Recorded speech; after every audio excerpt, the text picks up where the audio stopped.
بسم اللہ الرحمن الرحیم اقرأ باسم ربک الذی خلق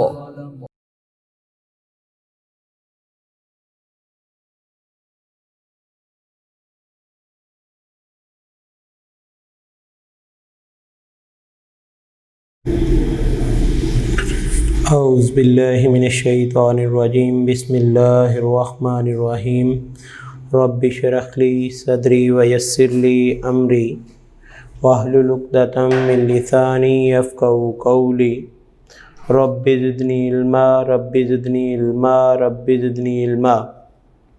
معزز سامعین، طلباء و طالبات، جیسا کہ باقی تمام مضامین کے آپ کو ویڈیو لیکچرز ملتے رہے اور گاہے بگاہے آپ نے ان مضامین سے استفادہ حاصل کیا، اسی طرح ہم نے تو کوشش کی تھی کہ یہ مضامین بھی آپ تک وقت کے ساتھ ہی پہنچتے، لیکن نصاب میں کچھ تبدیلی کے پیش نظر اور حکومتی احکامات کو مد نظر رکھتے ہوئے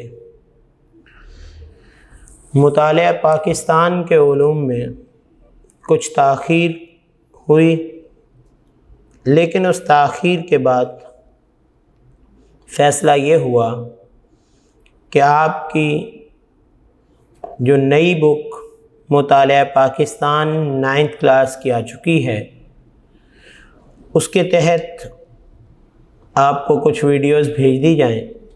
تو بیٹا، آپ سب سے پہلے تو اگر کسی کے پاس پرانی بک ہے 2019 اور 20 کی، اس کی بجائے 2020 اور 21 والی بک خریدے۔ تھوڑی بہت اس میں تبدیلی آئی ہے، کچھ اس میں ٹاپکس کو چینج کیا گیا ہے، زیادہ تر تو پرانا ہی ہے، لیکن چیپٹر کا نیم بھی سیم ہے۔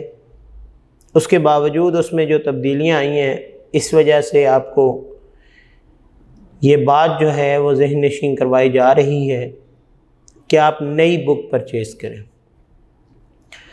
اور مطالعہ پاکستان کی جو تاریخ ہے، پاکستان کی تاریخ میں بہت سی ایسی چیزیں ہیں جن کا جاننا ہمارے لیے انتہائی لازم ہے۔ ان کے بغیر ہم اس مضمون کو، اس سبجیکٹ کو اچھے طریقے سے سمجھ نہیں سکتے۔ تو آج کا ہمارا لیکچر باب نمبر 1، پاکستان کی نظریاتی اساس، آئیڈیالوجیکل بیسس آف پاکستان۔ اس چیپٹر میں اگر ہم صفحہ نمبر 1 پر دیکھیں تو اس نے ہمیں چند چیزیں دی ہیں جن کا جاننا ہمیں ضروری ہے۔ جو طلباء یہ چیپٹر پڑھیں گے وہ اس قابل ہو جائیں گے کہ نظریہ کی اصطلاح کی تعریف بیان کریں۔ نظریہ پاکستان کے اہم ماخذ کون کون سے ہیں، اس کے بعد ہندوستان میں اسلامی دور حکومت کے دوران اسلام کی بنیادی اقدار، مسلمان، مصلحین اور سماجی و ثقافتی حوالے سے نظریہ پاکستان کی وضاحت کر سکیں۔ برصغیر کے مسلمانوں کی مذہبی، ثقافتی، سماجی و معاشی و معاشرتی محرومی کے حوالے سے دو قومی نظریہ کے آغاز اور ارتقاء کی وضاحت کر سکیں۔ ڈاکٹر علامہ محمد اقبال رحمۃ اللہ علیہ اور قائد اعظم محمد علی جناح رحمۃ اللہ علیہ کے ارشادات کی روشنی میں نظریہ پاکستان کی وضاحت کر سکیں۔ تو آج کا ہمارا ڈے 1 کا جو کام ہے وہ ہم پڑھنے لگے ہیں نظریہ کے بارے میں۔ پہلا ٹاپک اس میں ہے نظریہ۔ نظریہ کس کو کہتے ہیں؟ انگلش میں اس کو کیا بولا جاتا ہے؟ بر صغیر میں پاکستان کے نام سے ایک آزاد ریاست کا قیام کب عمل میں آیا؟ 14 اگست 1947، جس کو 20ویں صدی بھی کہا جاتا ہے۔ اس واقعہ کے پیچھے ایک مضبوط نظریہ کار فرما تھا۔ وہ مضبوط نظریہ کیا تھا؟ جب کسی علاقے کے لوگ اپنی سوچ ایک جیسی کر لیں، ان کے تصورات ایک جیسے ہوں، ان کے خیالات ایک جیسے ہوں، تو اس سے نظریہ تخلیق ہوتا ہے، اسے آئیڈیالوجی بولا جاتا ہے۔ انگلش میں اسے آئیڈیالوجی کہتے ہیں، اردو میں اسے نظریہ کہتے ہیں۔ لفظ نظریہ اپنی تعریف اور معنی کے لحاظ سے ابتدائی سے سماجی دانشوروں کے درمیان اختلاف رائے کا باعث رہا ہے، یعنی ہر ایک نے اس کی تعریف اپنے انداز سے کی ہے۔ ادوار کے مکاتب فکر اور محققین نے اسے اپنے اپنے انداز سے بیان کیا۔ معنی کے لحاظ سے نظریہ سے مراد سوچ یا مقصد، جبکہ اصطلاحی معنوں میں نظریہ کی ہر ایک نے اپنے طریقے سے تعریف کی ہے۔ اب دیکھیں، کوئی بھی بات ہے، اس کے بارے میں مختلف لوگ جو ہیں وہ اپنے خیالات کا اظہار کرتے ہیں۔ ہم اگر ایک مارکر کی بھی بات کریں تو آپ کیا کہیں گے؟ کئی لوگ کہیں گے کہ یہ رائٹنگ انسٹرومنٹ، کئی لوگ کہیں گے اسے مارکر بولتے ہیں، کئی لوگ کہیں گے یہ جناب پرماننٹ مارکر بہت اچھا ہوتا ہے، یہ ریزیبل ہے، کئی لوگ کہیں گے جناب یہ موٹا مارکر ہے۔ یعنی ہر ایک جو ہے اس سے آپ پوچھیں گے تو وہ اپنے خیالات کے مطابق اس کا اظہار کرے گا۔ اسی طرح جب نظریہ کے بارے میں ذکر کیا گیا تو مختلف مکاتب فکر نے، مختلف سوچ اور خیالات کے لوگوں نے اپنے طریقے سے اس کی تعریف کی۔ سب سے پہلے کسی شے کو وجود میں لانے کے لیے ذہن میں جو سوچ اور فکر اور نقشہ ابھرتا ہے اسے نظریہ کہتے ہیں۔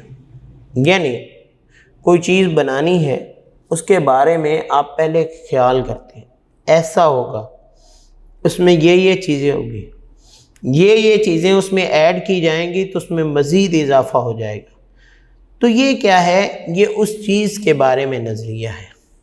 دوسری بات ہم کرتے ہیں، ایک اور مفکر سے بات کی گئی تو اس نے کہا کسی بھی مقصد کے حصول کے لیے بنایا گیا فکری خاکہ، یعنی آپ کوئی چیز نہیں، کوئی شے نہیں، بلکہ کوئی مقصد اگر حاصل کرنا چاہتے ہیں تو اس کے لیے اپنی سوچ کے مطابق آپ نے ایک خاکہ سیٹ کیا ہے، آپ نے ایک ذہنی فکر رکھی ہے کہ یہ کام ایسے ایسے کیا جائے تو اسے کیا کہا جاتا ہے؟ نظریہ۔ اسی طرح کسی خاص مقصد کے لیے کسی قوم کی اجتماعی سوچ کا ایک بات پر متفق ہو جانا نظریہ کہلاتا ہے۔ یعنی ہم کسی کام کو کرنے کے لیے بہت زیادہ لوگوں کو، یعنی اپنے ارد گرد کے لوگوں کو ذہن سازی ایسے کر دیں کہ ان کے خیالات کے مطابق وہ چیز ویسے ہی ہو جیسے ہم چاہ رہے ہیں، تو سارے لوگوں کا خیال، سارے لوگوں کی سوچ ایک ہی جیسی بن جائے گی تو اسے نظریہ کہتے ہیں۔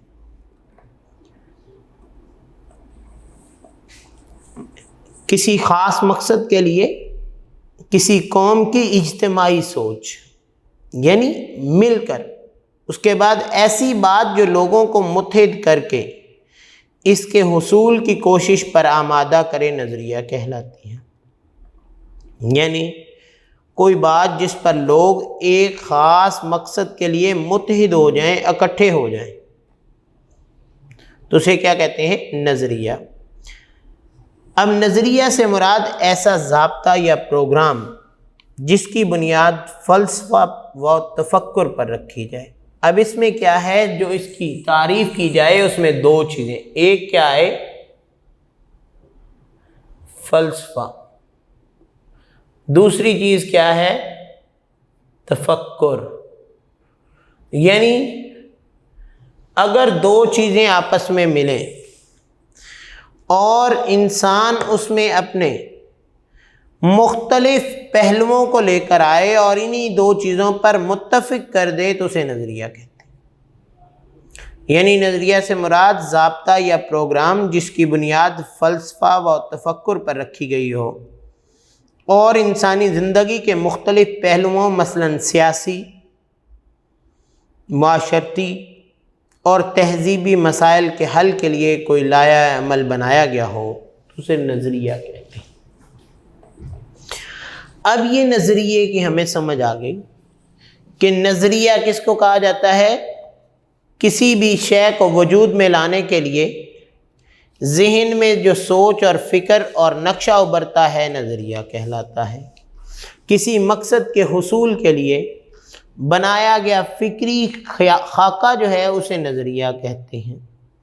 کسی خاص مقصد کے لیے پوری قوم کی سوچ ایک جیسی ہو جائے تو بیٹا اسے کیا کہتے ہیں؟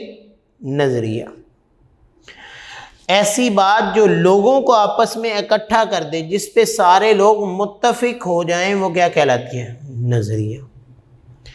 اگر ہم ورلڈ انسائکلوپیڈیا کی بک میں اس کی نظریہ کی تعریف دیکھیں تو ہمیں پتہ چلے گا کہ کیا کہا جاتا ہے۔ نظریہ کسی سیاسی اور تمدنی اصولوں کا مجموعہ ہے جس پر کسی کی بنیاد فکر اور فلسفہ پر ہو، یعنی فلسفہ اور تفکر دونوں چیزیں شامل ہوں تو آئیڈیالوجی کہلاتا ہے، نظریہ کہلاتا ہے۔ تو یہ کیا ہے کہ نظریہ کی وضاحت ہم چاہیں گے کہ نظریہ کس کو کہتے ہیں۔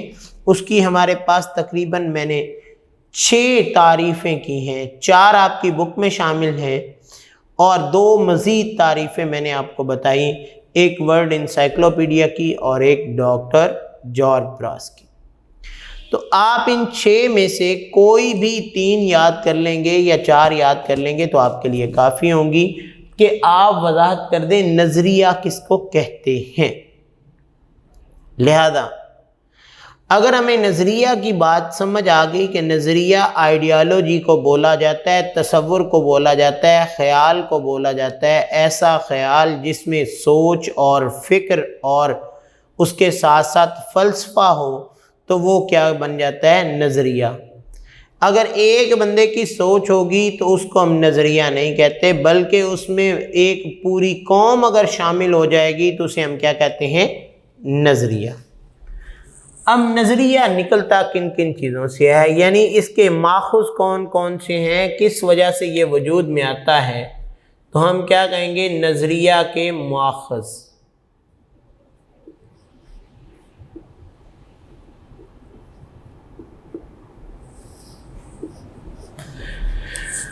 جب ہم نظریہ کی بات کر رہے تھے تو اس کے بارے میں ہمیں 5-6 قسم کے مختلف انداز ایسے ملے کہ جن میں ہم یہ دیکھ سکتے ہیں کہ نظریے کے بارے میں اگر ایک جیسی چیزیں ہوں گی تو ان لوگوں کے خیالات بھی ایک جیسے ہوں گے۔ اب میں ایک مثال دوں، اگر ایک علاقے کے لوگ جو ہیں اس علاقے میں رہتے ہوئے ایک چیز کی کثرت سمجھتے ہیں تو وہ اس کا استعمال بھی زیادہ کرتے ہیں۔ جیسا کہ اگر ہم غور کریں کہ پنجاب اور خیبر پختونخوا کے لوگوں کی خوراک ہی ہے تو کیا ایک جیسی ہے؟ نہیں۔ اسی طرح اگر یہاں کے لوگ رہتے ہیں تو ان کا لباس ایک جیسا ہے، ان کے زبان ایک جیسی، وہاں کے لوگوں کی زبان تھوڑی سی الگ، وہ پشتو بولتے ہیں، ہم لوگ پنجابی بولتے ہیں، لیکن ہمارا مذہب ایک جیسا، جس کی بنا پر ہم ایک دوسرے کے ساتھ کیا ہوئے، جڑے۔ سندھی، ان کا لباس ہم سے تھوڑا سا مختلف، ان کے رہن سہن کے طریقے ہم سے تھوڑے سے مختلف، لیکن ہمارا مذہب ایک، جس نے ہم کے کیا کر دیا، ہمیں سب کو اکٹھا کر دیا۔ لہذا اسی طرح بلوچستان کے لوگوں کے رہنے کے انداز، کھانے پینے کے انداز، زندگی کے طرز کچھ مختلف، لیکن اس کی بیک گراؤنڈ پہ کیا ہے، ان کا مذہب ایک۔ جب مذہب ایک ہو جائے تو ہم لوگ کیا ہو جاتے ہیں، ہمارا خیال، ہماری سوچ ایک ہی بات ہوگی۔ لہذا سب سے پہلا نظریہ کا ماخذ کیا تھا، مشترکہ مذہب۔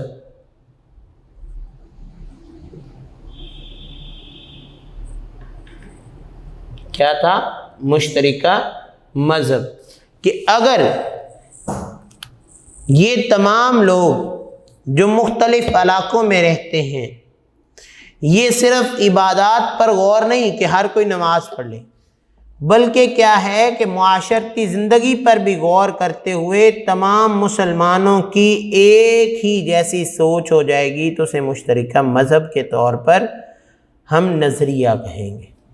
اسی طرح بر صغیر جب یہاں پہ پاک و ہند اکٹھا تھا تو کئی ہندو تحریکیں، مثلاً آریہ سماج اور برہمو سماج وغیرہ نے جنم لیا، جن کا مقصد کیا تھا کہ ہندوازم کی اشاعت کرنا، ہندوازم کو پھیلانا اور مسلمانوں کو نیچا دکھانا، پیچھے کر دینا۔ آریہ سماج کے بانی پنڈت دیانند سرسوتی نے تو حد ہی کر دی، اس نے ایک پروگرام شروع کیا جسے کیا کہا جاتا تھا، شدی۔ کیا کہا جاتا تھا، شدی پروگرام شروع کیا، جس کے تحت غیر ہندو جتنے لوگ تھے انہیں زبردستی ہندو بنانا شروع کر دیا۔ یعنی شدی ہندو ذہن کے مطابق پاک صاف بنانا تھا۔ برہمو سماج کا بانی راجا رام موہن رائے بھی مسلم دشمنی میں مسلمانوں کے خلاف تقاریر کرتا تھا، مسلمانوں کے خلاف اپنے دل کی پوری بھڑاس نکالتا۔ کانگریسی دور 1937 سے لے کر 1939 نے اس خیال کو مزید پختہ کر دیا اور متحدہ ہندوستان میں مسلمانوں کے لیے اپنی مذہبی شناخت اور پہچان کو برقرار رکھنا مشکل ہوتا ہے۔ وجہ کیا تھی کہ وہ لوگ اپنے ہندو مذہب کو ایک غالب مذہب بنانا چاہتے تھے، جس کی بنا پر انہوں نے مختلف تحریکیں شروع کی۔ کبھی انہوں نے ایسے اسکول بنا دیے جہاں پہ مسلمانوں کے بچے پڑھنے جاتے اور وہ انہیں ہندو مذہب کی چیزیں سکھاتے، تاکہ یہ لوگ، یہ بچے جیسے ہی بڑے ہوتے جائیں تو ان کے ذہنوں میں ہندوازم جو ہے وہ پروان چڑھ جائے۔ دوسری طرف انہوں نے کیا کیا کہ علاقے میں مختلف مسلمان کیا دوسرے عیسائی یا دوسرے مذاہب کے لوگوں کو زبردستی ہندو بنانا شروع کر دیا۔ اسی بنا پر جتنے بھی مسلمان تھے ان کا کیونکہ مذہب اسلام سے تعلق تھا، ان سب لوگوں نے اپنے خیالات کو مضبوط کیا اور ایک نظریہ جنم لیا۔ وہ نظریہ کیا تھا کہ ہم ایک الگ مملکت حاصل کرنا چاہتے ہیں، جہاں رہ کر قائد اعظم کے حکم کے مطابق کہ ہم ایسی تجربہ گاہ حاصل کرنا چاہتے ہیں جہاں رہ کر ہم اسلامی اصولوں پر زندگی بسر کر سکیں۔ یہ کیا تھا؟ یہ ایک مشترکہ مذہب کے لوگوں کا خیال تھا۔ وہ کون سے تھے؟ وہ تمام مسلمان۔ جو اس وقت ہندوؤں کی ناانصافیوں کو دیکھ رہے تھے۔ دوسری طرف کیا تھا؟ مشترکہ مذہبی مقاصد کے بعد سیاسی مقاصد، مشترکہ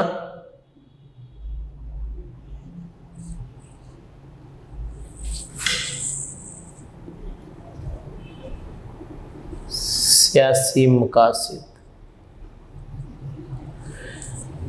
اب سیاسی مقاصد کون کون سے تھے؟ یہ مشترکہ سیاسی مقاصد کی بدولت دنیا کی کئی اقوام نے اپنی آزادی کی جدوجہد کی۔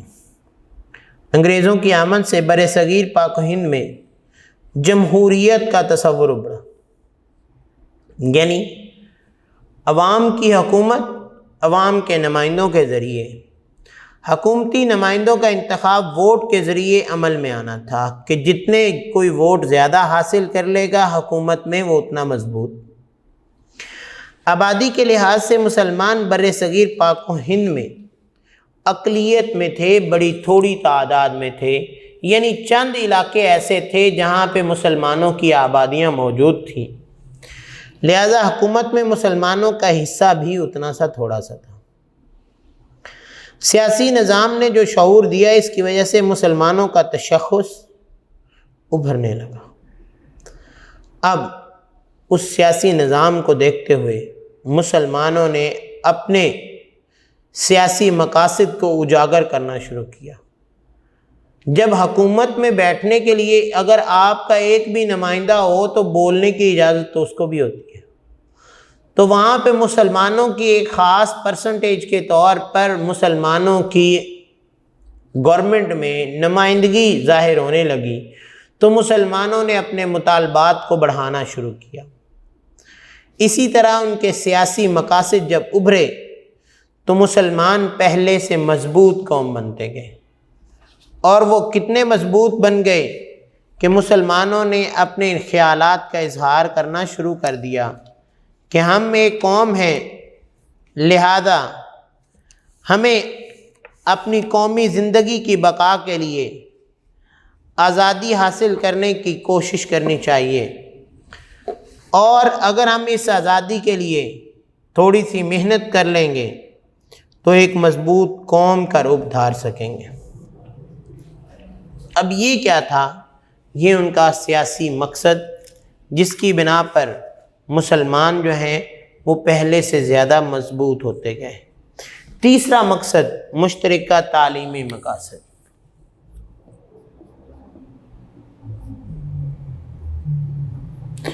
مشترکہ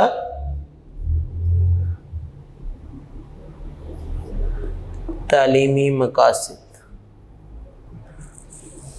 بر صغیر میں جتنے بھی لوگ رہتے تھے ان کے تعلیمی مقاصد بھی ایک جیسے۔ مشترکہ تعلیمی مقاصد بھی کسی قوم کے نظریے کے ماخوذ ہوتے ہیں۔ انگریزوں نے بر صغیر پر قبضے کے بعد ایسا نظام متعارف کروایا جس سے انگریزی زبان کو مرکزی حیثیت حاصل ہوئی، اور جب انگریزی زبان کو مرکزی حیثیت حاصل ہوئی تو اس پر مسلم علماء نے رد عمل کا اظہار کیا کہ انگریزی زبان سیکھنے کو خلاف اسلام قرار دے دیا۔ بیشتر مسلمانوں نے نئے نظام تعلیم کو رد کر دیا۔ یہ سب ایک نظریے کی بنیاد پر ہوا اور وہ نظریہ اسلام تھا۔ اب ان تعلیمی مقاصد کے لیے زبان کا مسئلہ بہت بڑا مسئلہ تھا، کیونکہ جتنے بھی مسلمان تھے وہ اپنی اردو زبان کو فروغ دینا چاہتے تھے، ہندی زبان کو فروغ دینا چاہتے تھے، جبکہ انگریزوں کے راج کی وجہ سے یہاں مرکزی حیثیت انگریزی کو حاصل تھی۔ اب جب ایک زبان کے لوگ آپس میں بات چیت کرتے، اپنے جذبات اور احساسات اور خیالات دوسروں تک پہنچاتے، تو اس سے ان کے نظریات تشکیل پانا شروع ہو گئے، اور جب نظریات ابھرتے گئے تو مسلمانوں کے نظریات اسلام کے مطابق تھے، لہذا ان کے خیالات کو نظریہ اسلام کہنا شروع کر دیا۔ یہ کیا تھا کہ یہ نظریے کی بنیاد بننے کا ایک بہت بڑا سبب تھا کہ تمام مسلمان بات ہی اسلام کی کرتے، اردو زبان کا استعمال کرتے، انگریزی زبان کو سیکھنا بھی وہ خلاف اسلام قرار دیتے تھے، لیکن کچھ مسلمانوں نے اس چیز کو زیادہ اس انداز سے دیکھا کہ اگر ہم انگریزی زبان نہیں سیکھیں گے تو ہم انگریزوں کا مقابلہ کیسے کر پائیں۔ اس طرح کچھ لوگوں نے انگریزی زبان کو سیکھا بھی، لیکن زیادہ تر ہمارے مسلم علماء کے کہنے کے مطابق انگریزی زبان کو نفرت سے دیکھتے تھے، حقارت کی نگاہ سے دیکھتے تھے۔ اس کے بعد نظریہ کا ایک اور بڑا ماخذ مشترکہ معاشی مقاصد۔ معاشی مقاصد کون سے ہوتے ہیں؟ جس میں کوئی بھی قوم جو ہے وہ اپنے معاشی طور پر مضبوط ہونے کے بارے میں خیالات کو قائم کرے۔ مشترکہ معاشی مقاصد بھی کسی قوم کے نظریہ کے ماخذ ہوتے ہیں۔ اب جب 1857 میں انگریزوں نے یہاں پہ قبضہ کر لیا، جنگ آزادی کے بعد انگریزوں کی ہمدردی حاصل کرنے کے لیے ہندوؤں نے بھی کیا کیا، انگریزوں کو یہ بات سمجھانے میں کامیاب ہو گئے کہ جنگ آزادی میں مسلمانوں کا کردار زیادہ تھا، مسلمان آپ کے خلاف زیادہ بول رہے تھے، لڑ رہے تھے، اور مستقبل میں بھی مسلمان دوبارہ اس قسم کی کوشش کریں گے کہ وہ آپ کے خلاف لڑیں گے۔ لہذا انگریزوں کا مسلمانوں کے ساتھ رویہ سخت ہوتا گیا۔ انہوں نے کیا کیا؟ انہوں نے معاشی طور پر مسلمانوں پر ظلم کرنا شروع کر دیا۔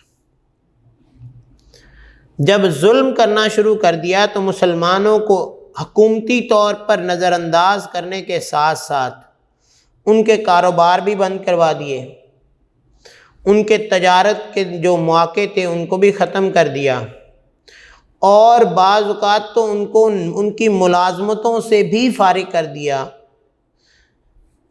لیکن مسلمان اتنے مضبوط نظریے کے ساتھ جڑ چکے تھے کہ انہوں نے اپنے نظریے کو نہ چھوڑا۔ یہ کیا تھا کہ اس سے مسلمانوں کو معاشی طور پر بہت زیادہ محروم کیا گیا، اور جب مسلمان معاشی طور پر محروم ہوئے تو ان میں بہت زیادہ معاشیات کی قلت ہو گئی، لیکن اپنے نظریے پر جڑے رہنے کی وجہ سے وہ ایک سوچ اور فکر حکومت تک اپنی پہنچانے میں کامیاب رہے۔ آخری نظریے کا ماخذ ثقافتی مقاصد۔ تمام مسلمان جو تھے وہ ثقافتی لحاظ سے بھی ایک جیسی سوچ، ایک جیسی فکر رکھتے تھے، جس سوچ اور فکر کی بنا پر اس قوم میں ایک نظریہ جنم لیا۔ انگریزوں کے ہندوؤں پر قبضے کے وقت اردو کو سرکاری زبان کی حیثیت حاصل تھی۔ برِ صغیر میں اردو زبان سرکاری زبان کے طور پر۔ برطانوی حکومت میں جب ہندوؤں کا حکومتی سطح پر عمل دخل بڑھا تو انہوں نے اردو کی جگہ ہندی کو سرکاری زبان کا درجہ دلوانے کی کوشش کی، کیونکہ عربی رسم الخط میں لکھی جانے والی اردو زبان جو تھی اسے اسلام اور مسلمانوں کے قریب تصور کیا جاتا تھا، جبکہ ہندی دیوناگری رسم الخط میں لکھی جاتی تھی، لہذا ہندوؤں نے اردو کی جگہ ہندی کو سرکاری زبان کا درجہ دینے کا مطالبہ کر دیا۔ مسلمانوں کو ہندی پڑھنے لکھنے پر عبور حاصل نہیں تھا۔ ہندوؤں کے اس عمل نے مسلمانوں کو یہ سوچنے پر مجبور کر دیا کہ متحدہ ہندوستان اپنے تشخص کو مزید برقرار نہیں رکھ سکیں گے، یعنی وہ وقت دور نہیں ہوگا جب مسلمانوں کی دوسری بھی جتنی بھی پہچان ہے اس کو مٹایا جائے گا۔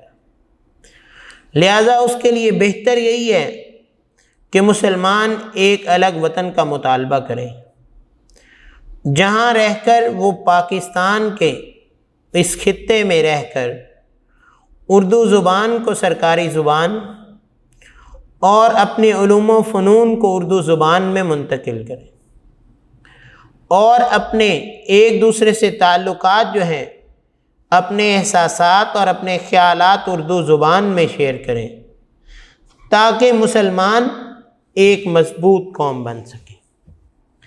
یہ تھے ایک نظریے کے 5 ماخذ۔ بیٹا اگر کسی کے پاس پرانی بک ہے تو اس میں مشترکہ سیاسی مقاصد بھی موجود ہیں، مشترکہ مذہب بھی موجود ہے، تعلیمی مقاصد اس میں موجود نہیں ہے۔ لہذا تعلیمی مقاصد آپ کی نئی بک میں موجود ہیں، اس کے ساتھ ساتھ معاشی مقاصد آپ کی پرانی بک میں موجود نہیں ہیں۔ اس کی بجائے مشترکہ زبان اور رہائش، مشترکہ رسم و رواج یہ موجود ہیں۔ اس کے ساتھ ساتھ مشترکہ ثقافتی مقاصد کی جگہ مشترکہ نسل وہاں پہ موجود ہے۔ وہ بھی نظریے کے ماخذ مضبوط ماخذ ہیں، لیکن یہ نظریے کے ماخذ آپ کی بک میں اب شامل ہیں۔ اگر آپ پیپر میں لکھیں گے تو آپ نے نئی بک کے مطابق لکھنا ہے۔ اگر کوئی بچہ جو شروع سے اسٹڈی کر رہا ہے اس کو پرانے مقاصد جو ہیں وہ 5 کے 5 یاد ہیں، تو اس میں مزید وہ تھوڑی سی امینڈمنٹ کر لے کہ یہ 2 یا 3 ہیڈنگ جو ہیں ان کو مزید یاد کر لے، جس سے کیا ہوگا کہ اس کا کویسچن اور زیادہ مضبوط ہو جائے گا۔ یعنی باقی طلباء اگر 5 مقاصد لکھیں گے تو وہ اگر یہ 8 مقاصد لکھ دیتا ہے تو اس کے سوال کو کبھی غلط نہیں کیا جائے گا۔ تو بیٹا یہ تھا نظریہ اور نظریے کے ماخذ۔ ڈے 1 میں ہم نے اتنا ہی کام کیا۔ یہ ایک لانگ کویسچن بھی ہے اور اس میں مختلف شارٹ بھی آ سکتے ہیں۔ نظریہ سے کیا مراد ہے، نظریہ کے بارے میں کوئی 2 تعریفیں لکھیں، یا نظریہ کے ماخذ کے نام لکھیں، یا نظریہ کے ماخذ میں سے مشترکہ سیاسی مقصد کون سا ہے۔ تو آپ نے اس کو اچھے طریقے سے یاد کرنا ہے انشاءاللہ۔ بیٹا جیسا کہ ہم نے ڈے 1 میں نظریہ کے بارے میں پڑھا، نظریہ کسے کہتے ہیں، نظریہ کے ماخذ کون کون سے ہیں، نظریہ کی تعریف مختلف انداز سے کیسے کی گئی۔ انسائکلوپیڈیا میں نظریہ کی تعریف کیا کی گئی، یا ڈاکٹر جارج براس نے نظریہ کے بارے میں اپنے خیالات کا اظہار کیسے کیا۔ آج کا ہمارا ٹاپک ہے نظریہ کی اہمیت، کہ نظریہ جو ہے اس کی اہمیت کیا ہے، یہ کتنا اہم ہوتا ہے، اور نظریے کے بارے میں ہمارے خیالات کیا ہوتے ہیں۔ تو بیٹا اپنی بک کا پیج نمبر 3 نکال لیں۔ نظریہ لوگوں کی سوچ کی عکاسی کرتا ہے، یعنی ایک جگہ پر رہنے والے لوگوں کو، ایک مذہب سے تعلق رکھنے والے لوگوں کے بارے میں نظریے نے کیا کیا کہ لوگوں کی سوچ کو ابھارا، لوگوں کی سوچ کو ایک نقطہ پر مرکوز کر دیا۔ اقوام اسی وجہ سے نظر آتی ہیں۔ نظریہ انسان کے ایک دوسرے کے ساتھ قومی حقوق و فرائض کی وضاحت کرتا ہے، کہ ایک قوم ہونے کی حیثیت سے ایک فرد کے دوسرے پر کون کون سے حقوق اور فرائض ہیں۔ نظریہ قوم کو متحد رکھنے میں مددگار ثابت ہوتا ہے۔ نظریہ مقاصد کے حصول کے لیے ہر قسم کی مشکلات کا مقابلہ کرنے کی طاقت بخشتا ہے۔ یعنی جب ایک قوم کے لوگوں کا خیال ایک ہوگا، سوچ ایک ہوگی، تو وہ کوئی بھی مشکل پیش آئے گی تو اس کا مضبوطی سے مقابلہ کر سکیں گے۔ نظریہ مقاصد کے حصول کے لیے جدوجہد کا جذبہ پیدا کرتا ہے اور مقصد کے حصول کو یقینی بنانا نظریہ انقلاب کو جنم دیتا ہے۔ اور جب انقلاب ابھرتا ہے تو پھر کئی نئی راہیں نکلتی ہیں۔ کوئی بھی نظریہ فوراً وجود میں نہیں آتا، بلکہ اس کے پیچھے کئی واقعات موجود ہوتے ہیں۔ جیسے کہ 1857 میں جنگ کے بعد ہندوؤں نے انگریزوں کو ابھارا، انگریزوں نے مسلمانوں کو محروم کرنا شروع کر دیا، نظر انداز کرنا شروع کر دیا، تو مسلمانوں نے اپنا وجود خطرے میں پاتے ہوئے کئی قسم کے خیالات آپس میں شیئر کرنا شروع کر دیے، ایک دوسرے سے باتیں کرنا شروع کر دیں کہ اب انگریز ہم پر ظلم ڈھا رہے ہیں۔ کبھی انہوں نے کہا ہماری زبان کو انہوں نے ہٹانا شروع کر دیا، کبھی انہوں نے کہا کہ انہوں نے جناب ہمارے سیاسی جو مقاصد تھے ان کو پورا نہیں کیا جا رہا۔ تو جب اس کے محرکات اتنے زیادہ ہو گئے تو تمام لوگوں کی سوچ اور فکر ایک جیسی ہو گئی۔ عام طور پر نظریہ معاشرے کے پسماندہ لوگوں میں محرومی کو ختم کرنے کے لیے وجود میں آتا ہے۔ اسے یوں بھی کہہ سکتے ہیں کہ مشکل حالات اور سماجی دباؤ نظریے کو جنم دیتے ہیں۔ جب سماج کی طرف سے دباؤ آتا تو تب ہی تو انسان سوچنا شروع کرتا ہے، اور معاشرے میں مشکلات کے شکار لوگوں کو جب یہ تصورات اپنے ذہن میں ابھارتے ہیں تو ان لوگوں کے متحد ہو جانے میں کوئی وقت نہیں لگتا، وہ ایک مضبوط اور طاقت بن جاتے ہیں۔ اس طرح امریکہ میں سیاہ رنگت کے لوگوں نے مساوی حقوق کے حصول کے لیے جدوجہد شروع کی تو ان کا نظریہ مساوی حقوق کے حصول کا تھا کہ ہمیں بھی گوروں کے برابر جو ہیں وہ حقوق حاصل ہوں۔ ایک لمبے عرصے تک یہ تحریک چلتی رہی اور ان کے بنیادی انسانی حقوق سے محرومی کی بنا پر مساوی حقوق کے حصول کے لیے ایک نظریے نے جنم لیا۔ اب یہ سیاہ فاموں نے جیسے کیا، ایسا ہی کچھ نظریہ برِ صغیر پاک و ہند میں بھی۔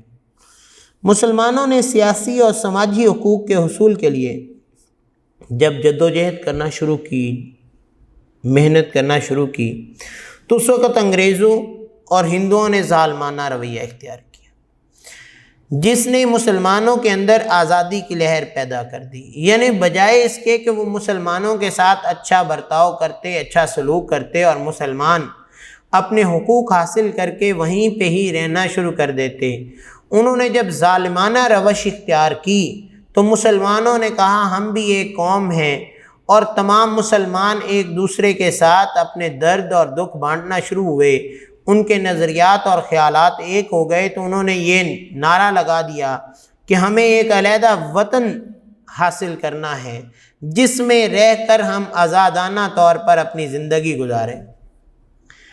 جس نے مسلمانوں کے اندر آزادی کی لہر پیدا کی اور مسلمانوں کے لیے علیحدہ وطن کے لیے نظریہ وجود میں آیا۔ لہذا ہم کہہ سکتے ہیں کہ ہر نظریہ کے پس پردہ تاریخ، روایات، رسم و رواج، مزاج، نفسیات اور مذہب جیسے عناصر شامل ہیں۔ جیسا کہ ہم نے اس کے ماخذ میں پڑھا کہ اگر ایک ہی جیسے لوگ ہوں گے تو ان میں نظریات جب تشکیل پائیں گے تو ان پر اگر ظلم ڈھایا جائے گا تو وہ سب متحد ہو جائیں گے، کیونکہ وہ ایک نسل سے تعلق رکھنے والے، ایک ہی زبان بولنے والے، اپنے مقاصد ایک جیسے رکھتے تھے، ان کے سیاسی، معاشی، معاشرتی قسم کے مقاصد ایک ہی جیسے ہوں، وہ لوگ تو متحد ہوں گے۔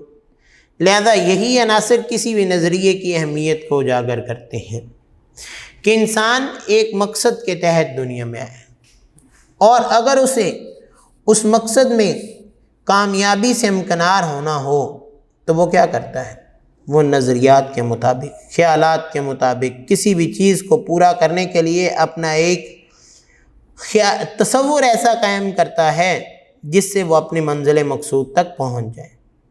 لہذا نظریات قوموں میں مقصد کا شعور پیدا کرتی ہیں۔ انسانی زندگی جو ہے اس کا محور نظریہ ہوتا ہے، جو کہ کیا کہلاتا ہے؟ قوت محرکہ کہلاتا ہے، کہ اگر مسلمان ایک ہی سوچ رکھتے ہیں تو ان کے خیالات بھی ایک ہی جیسے ہوں گے۔ اسی طرح نظریہ انسان کے ایک دوسرے کے ساتھ حقوق و فرائض اور تعاون کی بات کرتا ہے، اور اس کے حقوق و فرائض کا تعین بھی کرتا ہے کہ تمہارے حقوق و فرائض یہ ہیں، تم نے یہ حقوق پورے کرنے ہیں، اور تمہارے یہ فرائض ہیں، ان کو ادا کرنا ہے۔ یعنی ایک مسلمان کا دوسرے مسلمان پر کیا حق ہے، ایک مسلمان کا کیا فرض ہے کہ وہ دوسرے مسلمان کے لیے یہ عمل کرے۔ اسی طرح جب آپ کا نظریہ ایک جیسا ہوگا تو آپ ان حقوق و فرائض کا تعین بھی اچھے طریقے سے کر پائیں گے، اس کے ساتھ ساتھ آپ دوسرے لوگوں کے ساتھ تعاون بھی اچھے طریقے سے کر پائیں گے۔ اور اگر کوئی قوم اپنے نظریے کو نظر انداز کرتی ہے تو پھر اس کا وجود خطرے میں پڑ جاتا ہے، کیونکہ مسلمان اس وقت ایک نظریے پر متحد تھے، تو انہوں نے ایک دن آیا کہ پاکستان معرض وجود میں آ گیا، ایک الگ قوم جو ہے یہ بن کر ابھر پڑے۔ لیکن اگر ان کا نظریہ اس وقت جو ہے مضبوط نہ ہوتا، مسلمان قوم نظریے کو نظر انداز کر دیتی، تو کوئی اور نظریہ ابھرتا اور مسلمان اس میں ضم ہو کر رہ جاتے۔ تو اس لیے بیٹا نظریے کی کسی بھی قوم کے لیے بہت بڑی اہمیت ہوتی ہے، کیونکہ جو نظریہ ہے وہی اس قوم کے لیے آنے والے دنوں میں ایک مضبوط سوچ پیدا کرتا ہے۔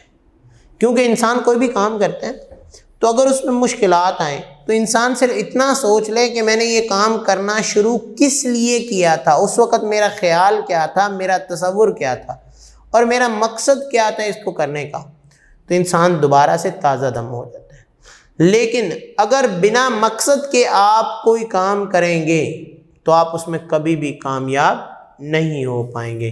لہذا بیٹا آپ نے یہ بہت اہم سوال ہے کہ نظریہ کی اہمیت کے بارے میں آپ کیا جانتے ہیں، نظریہ کی اہمیت کو واضح کریں۔